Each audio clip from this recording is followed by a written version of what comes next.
Hey, what's going on YouTube? It's the Ghetto Gandhi hitting you guys with an updated deck profile of my 6 Samurai.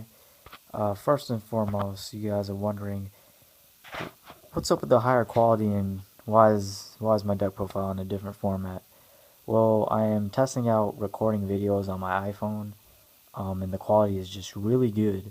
If you guys saw my mail day video, I recorded it with my iPhone, and the quality was just amazing. So I want to start recording videos off this. Um, Now, why I'm doing it like this is because I don't have a tripod for the iPhone. Unlike my regular camera, I have a tripod for that. So I have to do it like this, lay it out like this, instead of like showing it to you like I did in previous videos, because it's hard to do that with one hand in my with the phone in one hand and the cards in another. First of all, so this is my updated Six Samurai deck. I'm about to explain it in a few seconds. I am proxying two cards, which I will flip them over and show them what they are. Uh, but yeah, I'm proxying two cards. I hate proxying, but I had to proxy them. So I'm gonna get onto this deck profile, and I'm gonna explain the new changes I made. This is my new Six Samurai deck profile after post Bosch. So yeah, the monsters, of course, 2 Elder, obvious, 3 Kagemusha, 3 Kizan, the same lineup from the previous deck profile. 1 Kageki. I run 1 Kageki because I don't really like normal summoning a lot, and Kageki is not that important right now, in my opinion. And so I cut it to 1, and when I cut it to 1, I dropped it for the Marauding Captain. The reason why I cut the Kageki from Marauding Captain is because with Marauding Captain you can make Natria Beast with Kagemusha.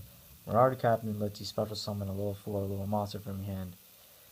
So it makes it so you can make Natria Beast without having to open up Elder and Asceticism or Kagemusha and Asceticism.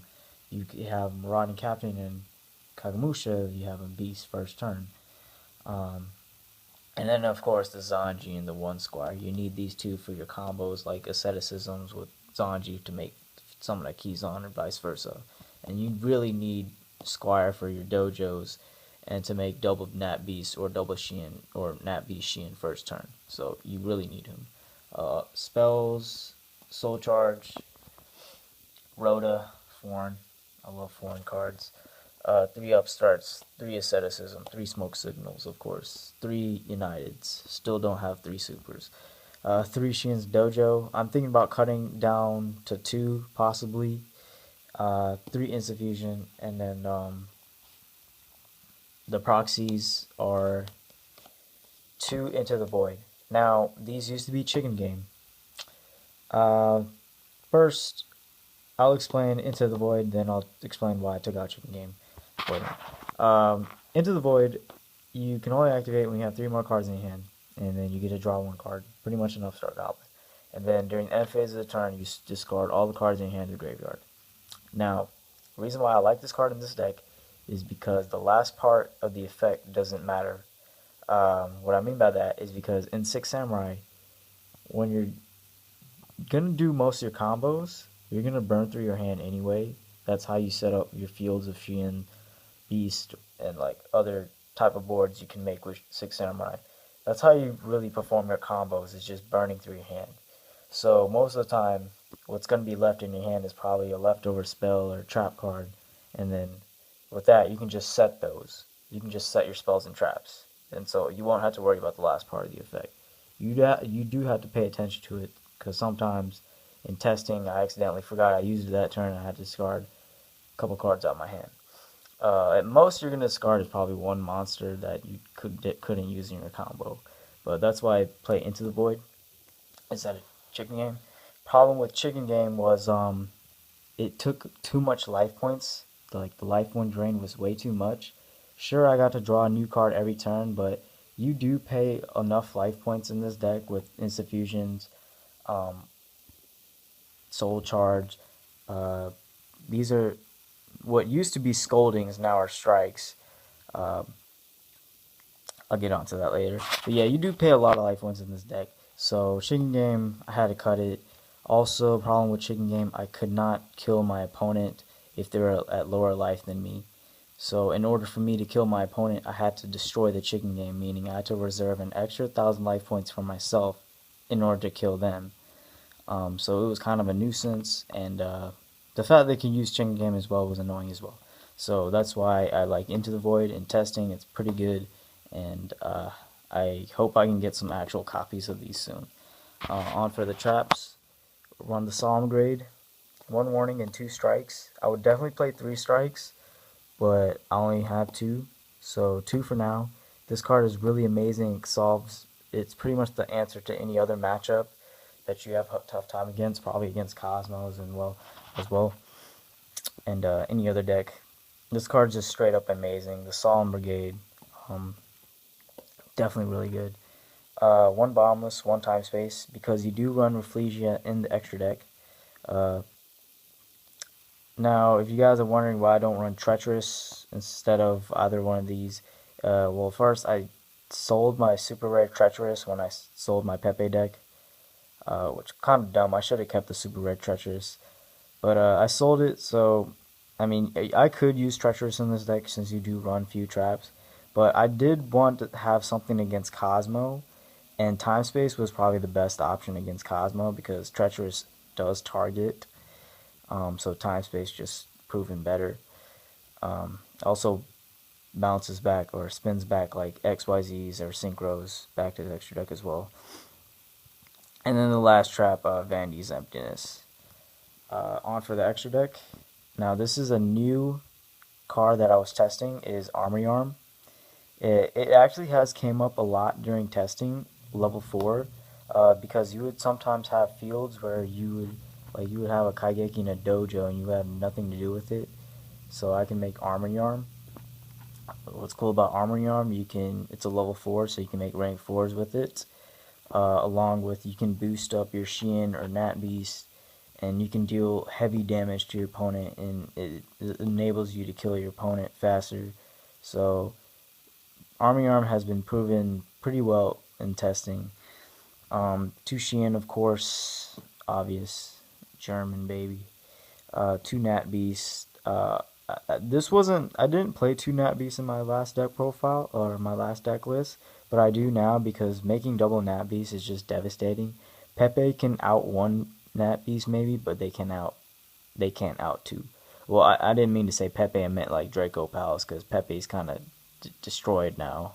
To now Draco Palace is a new variant of the deck. Naturia Barkion, Goyo Guardian, of course.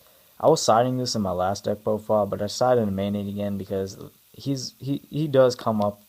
Like, the option is always there. You might as well keep him there because you're not always going to play against like a Pendulum deck or a Monarch deck. You're going to go against like some rogue decks. So he's always good against rogue decks. Double Norden should be the first ones, but whatever. 2 Norden for the triple infusion. Trishula, definitely MVP in the extra deck. You do definitely need this card. If you want to play Sam, you definitely need this. He comes up too much with Insuffusion. And yeah, Leo as well. Dark Destroyer can't destroy this, or it can't target it. So, and it runs over Dark Destroyer, and you equip it with the Armory Arm is just amazing as well. Also the rank 4s. Dweller for like BA, Mermails, Monarchs, Castel for pretty much anything. Rafflesia because you play the Bottomless in Time Space, of course, and it's just so good backed up when making a Rafflesia with a Naturia Beast. So you have the answer if they have the out to it. And then I've been testing this Giant Hand. It's coming out this month anyway, so I might as well test it out. And it's just also amazing. Having Naturia Beast and Giant Hand is also good. Like, this is really good. So yeah, definitely, I believe this is like the best extra deck I have made. It's still testing, but I mean, it's been testing pretty well. But yeah, that's it for the main deck. If you guys want to see the side deck, just a glimpse: 2 Maxis, 2 Flying Seas, 3 Twin Twisters, Dark Hole, Raigeki, System Down, Massacre Shriek, Imperial Eyewall. Obviously for Cosmos, Infernoids, Monarchs, Cosmos, Raigeki and Dark Hole for like Pepe or Draco Pals. Pendulum based decks, pretty much. Back row heavy decks, trap heavy decks, of course, Floodgates, BA, Draco Pals, uh, I guess Teller Knights or anything that makes ranks, and then Maxi. Pretty much again anything that special summons, of course. But yeah, that's it for my deck profile. I'll try to make it shorter than last time.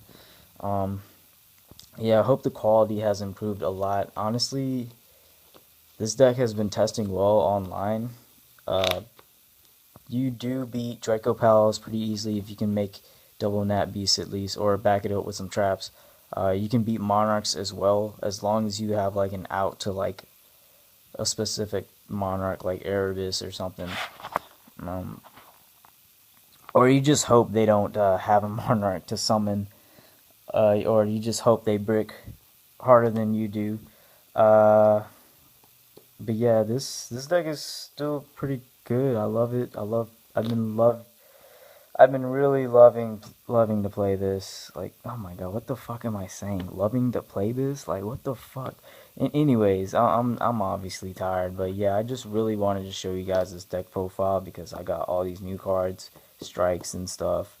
Uh, so yeah, I hope you guys enjoyed it. Comment, rate, subscribe. Ghetto Gandhi signing out.